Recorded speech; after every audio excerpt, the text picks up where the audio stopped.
हम जानेंगे हम डाटा को पिक्चर्स के थ्रू या हम टेबल्स के थ्रू कैसे रिप्रेजेंट कर सकते हैं। चलिए स्टार्ट करते हैं। The parents of Pooja are shopping for Pooja's birthday. They need lot of things like balloons, cakes, candles, caps, ice creams, sandwiches and patties. They make a list so that they don't forget anything. तो बच्चों जब आपका birthday होता है तो आप भी list बनाते हैं कौन कौन गेस्ट आएंगे, क्या क्या सामान आपको बर्थडे के लिए चाहिए है। इसी तरह यहाँ पर पूजा का बर्थडे है और पूजा के पेरेंट्स उसके लिए पूरी लिस्ट तैयार कर रहे हैं कि उसके बर्थडे में उन्हें क्या क्या सामान चाहिए है। ये देखिए उन्होंने बनाई है एक लिस्ट ताकि वो कुछ भी भूल ना जाए। दे नीड बैलून्स, उन्हें चाहिए 2 पैकेट ऑफ बैलून्स, कैप्स चाहिए 25, पिज्जा चाहिए 18, पैटीज चाहिए 28, सैंडविचेस चाहिए 25, कैंडल्स चाहिए 15, आइसक्रीम्स हमें चाहिए 25 और एक चाहिए बर्थडे केक। तो देखिए ये है हमारी आइटम और ये है हमारा नंबर कि हर आइटम की हमें कितनी कितनी क्वांटिटी चाहिए। A list helps us to organize information about things. The information in a list can be in the form of names and numbers. Such information is called data. तो बच्चों अभी हमने देखा कि कैसे हमने लिस्ट की हेल्प से चीजों को यानी हमारे जो नंबर्स ऑफ थिंग्स हमें चाहिए उसको कितने आराम से अरेंज कर लिया। तो हम लिस्ट की हेल्प से अपनी इंफॉर्मेशन को या अपनी थिंग्स को अरेंज कर सकते हैं। इसमें हमें क्वांटिटी नंबर्स के थ्रू प्रेजेंट होती है और हम अपने ऑब्जेक्ट्स जो हमें चाहिए होते हैं उसे भी लिख लेते हैं। तो ऐसी इंफॉर्मेशन को बच्चों क्या कहा जाता है? Data. More about list. Sometimes we can make a list with more than 2 columns to show more information. तो बच्चों कई बार हम more than 2 columns भी बनाते हैं to represent our information. हमें अपनी information को दिखाने के लिए कई बार एक से ज्यादा 2 से ज्यादा columns की भी नीड होती है। चलिए देखते हैं with the help of example. The list shows the number of students present and absent in each class on a certain day.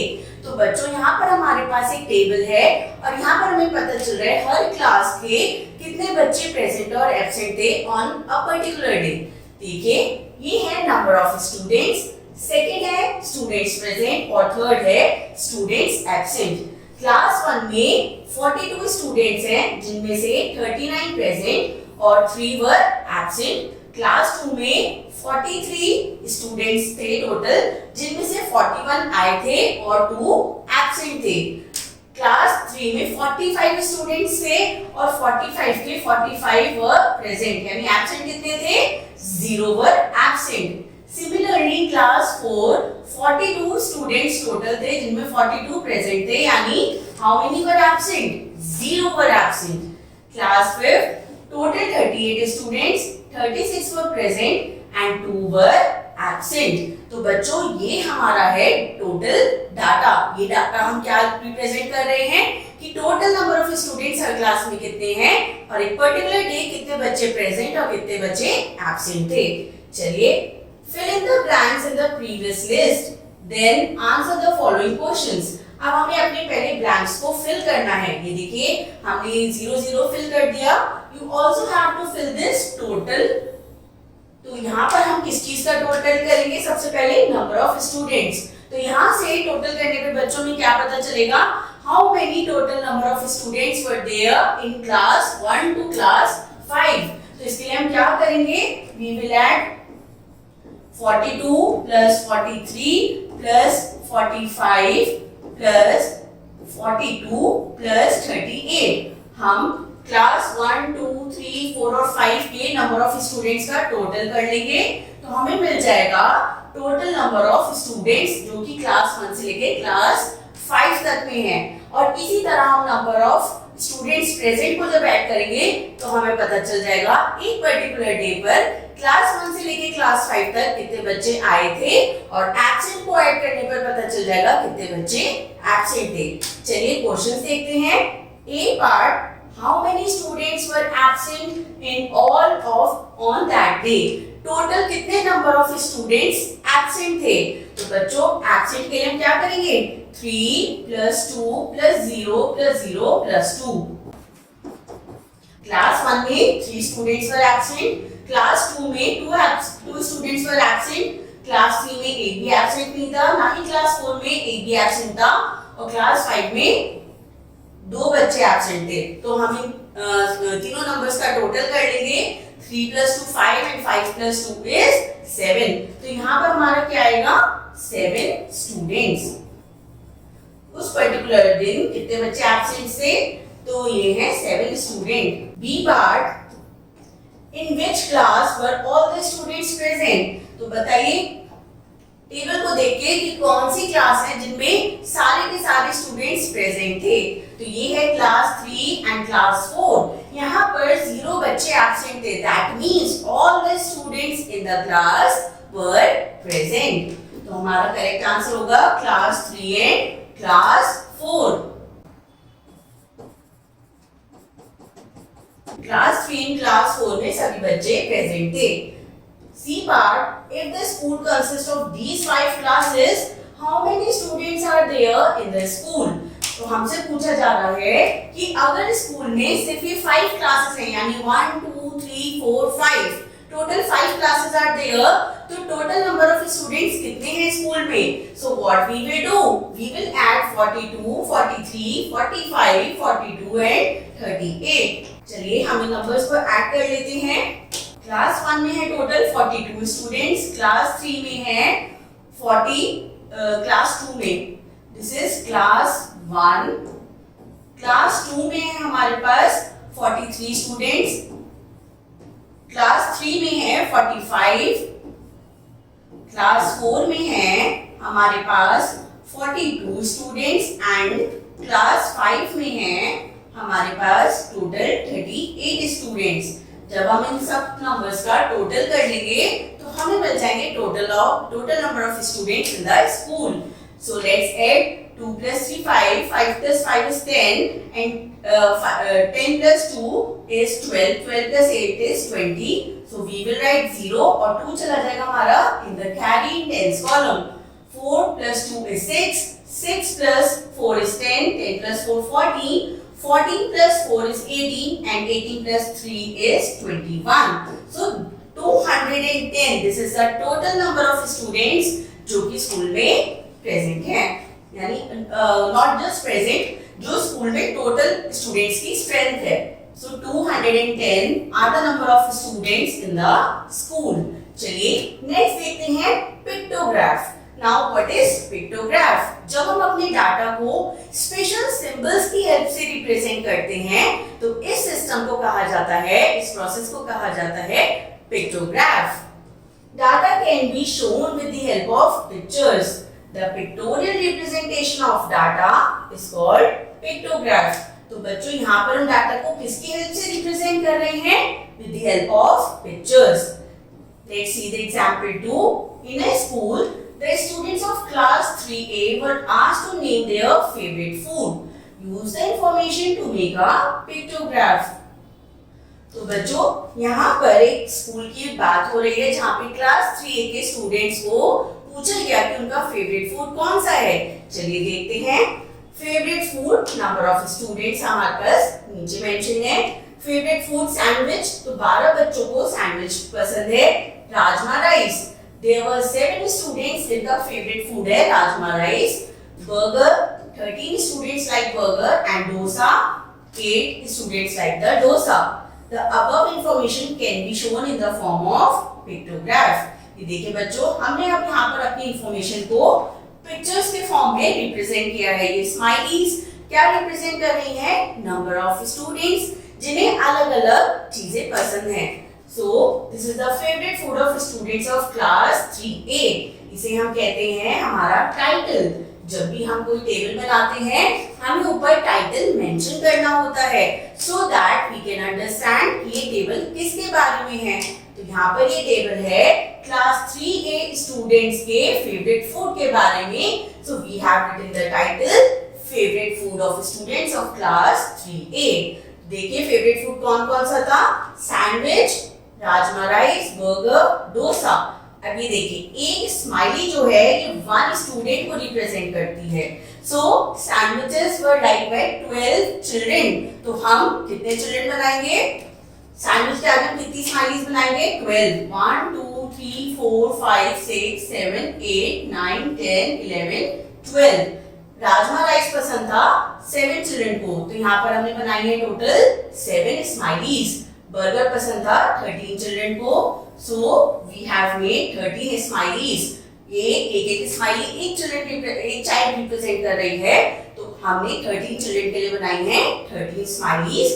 और डोसे के लिए हमने बनाई है 8 स्माइलीज, क्योंकि 8 बच्चों को डोसा खाना पसंद है. Now we have to answer the following questions. Answer these questions with the help of the above pictograph. अब हमें इन क्वेश्चंस को इस पिक्टोग्राफ की हेल्प से आंसर करना है. Let's see the A part. Which food is liked by the least number of students?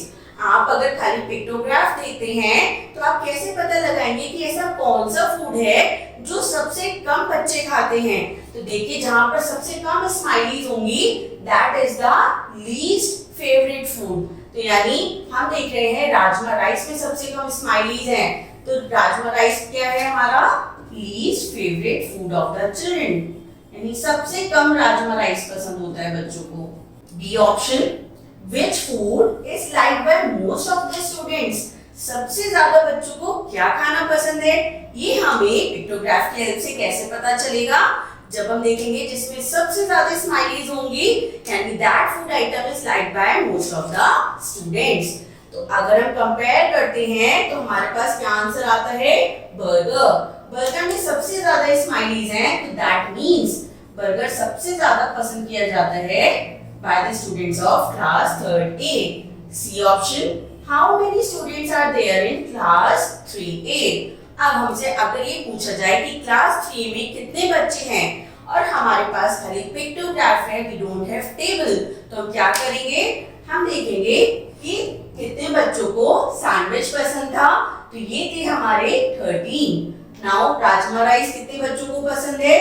Count 1 2 3 4 5 6 and 7, तो ये आ गया हमारा 7. बर्गर कितने बच्चों को पसंद है? 7. 1 2 3 4 5 6 7 8 9 10 11 12 13, so it is 13. सैंडविचेस पसंद थे 12 बच्चों को. और अब बताइए डोसा कितने बच्चों को पसंद है? 1 2 3 4 5 6 7 8, तो हमने लिख लिया है 8. अब हम यहाँ पर टोटल करेंगे तो हमें क्या पता चल जाएगा? क्लास 3 में टोटल कितने स्टूडेंट्स हैं. तो चलिए इसे ऐड करते हैं. सो इसका टोटल आएगा एज 40. तो क्लास 3 में टोटल कितने नंबर ऑफ स्टूडेंट्स हुए? 40 स्टूडेंट्स. ये हमें डाटा मिला है of the 40 students. Now we have exercise 16.1. Use this pictograph to answer the questions that follow. अब हमें इस पिक्टोग्राफ की हेल्प से इन क्वेश्चंस को अटेम्प्ट करना है, जैसे हम अभी करके आए हैं. So let's start. A part. In which week were the maximum number of mangoes sold? तो बच्चों यहाँ पर क्या है हमारे पास? सबसे पहले टाइटल देखते हैं. मैंगो सोल्ड इन अक्टूबर. हम देख रहे हैं एक मंथ अक्टूबर में कितने नंबर ऑफ मैंगोस बेचे गए. और एक मैंगो की टोकरी क्या रिप्रेजेंट करती है? 1 kg of mangoes. 1 basket of mangoes representing 1 kg of mangoes sold. तो अब फर्स्ट क्वेश्चन में हमसे पूछ रहे हैं कि कौन से टाइम पर सबसे ज्यादा मैंगोस बेचे गए. तो ये देखिए ये है हमारे पास 4 वीक्स का डाटा. अब बताइए मैक्सिमम नंबर ऑफ मैंगोस के लिए हम क्या देखेंगे? जिसमें सबसे ज्यादा बास्केट्स होंगी. So it is in the second week. Second week में मैक्सिमम नंबर ऑफ बास्केट्स हैं, तो सेकेंड वीक में सबसे ज्यादा मैंगोस की सेल हुई है. So we will write second week. B part. How many more mangoes were sold in first week than in the third week? हमसे पूछ रहे हैं फर्स्ट वीक में थर्ड वीक के कंपैरिजन कितने ज्यादा मैंगोस बेचे गए. तो चलिए देखते हैं फर्स्ट वीक में कितने हमने मैंगोस बेचे हैं. 1 2 3 4 5 6 7 8. So that means we have sold 8 kg of mangoes in the first week. अब थर्ड वीक में देखते हैं 1 2 3 4 5 6 7। थर्ड वीक में हमने बेचे हैं 7 kg। तो बच्चों बताइए हमने फर्स्ट वीक में थर्ड वीक के कंपैरिजन कितने ज्यादा मैंगोज बेचे हैं। We will simply subtract 8 minus 7 और our answer will be 1। सो हमने फर्स्ट वीक में 1 kg मैंगोज ज्यादा बेचे थे in comparison to third week। Now we will do the C part। How much kg of mangoes were sold in the month of October? बच्चों अब हमसे पूछ रहे हैं अक्टूबर मंथ में टोटल कितने नंबर ऑफ मैंगोज हमने बेचे हैं। सो इसके लिए हम क्या करेंगे, हम टोटल देखेंगे फर्स्ट वीक में हमने कितने सेल करे हैं, सेकंड वीक में, थर्ड वीक में और फोर्थ वीक में। Then we will add all the number. अब देखिए फर्स्ट वीक में हमने बेचे हैं 8 kg, सेकंड वीक में हमने सेल किए हैं 9 kg और फोर्थ वीक में हमने सेल किए हैं 1 2 3 4 5 6 7।